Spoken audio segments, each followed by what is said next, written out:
কল্পনা করুন, যদি আমরা সময়ের স্রোতে পেয়ে কয়েক বিলিয়ন বছর পেছনে যেতে পারতাম।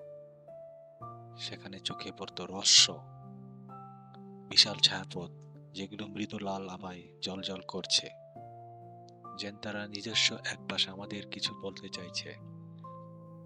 এই লাল দানব যেন মহাবিশ্বের শুরুর সময়ে গভীর এক রহস্য, যা দশকের পর দশক ধরে জ্যোতির্ষী বিজ্ঞানীদের কৌতূহলে ভাসিয়ে রেখেছে।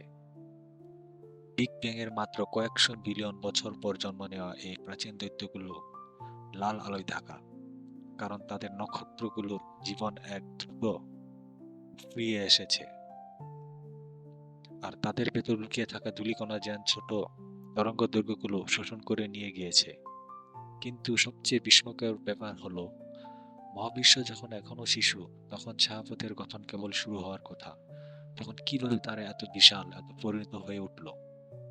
এই ছায়াপথগুলো যেন আমাদের মহাবিশ্বের পরিবর্তনের ধারণাকে একেবারে তছনছ করে দেয়। কিভাবে এত দ্রুত এত বড় হয়ে উঠলো তারা? কি ছিল তাদের শক্তির উৎস?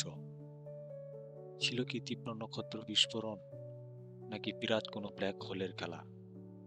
এই লাল দানবদের রহস্যের জট খুলতে পারলে হয়তো আমরা জানতে পারবো ছায়াপথের গঠন নিয়ে, অন্ধকার পদার্থের ভূমিকা নিয়ে, এমনকি মহাবিশ্বের জন্ম সম্পর্কেও। প্রারম্ভিক মহাবিশ্ব যেন আমাদের জন্য এক অনন্ত রহস্যের জগৎ।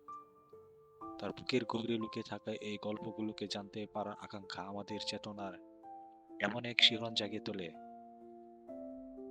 মহাবিশ্ব আমাদের কল্পনার চেয়েও বহুগুণ বিস্ময়কর।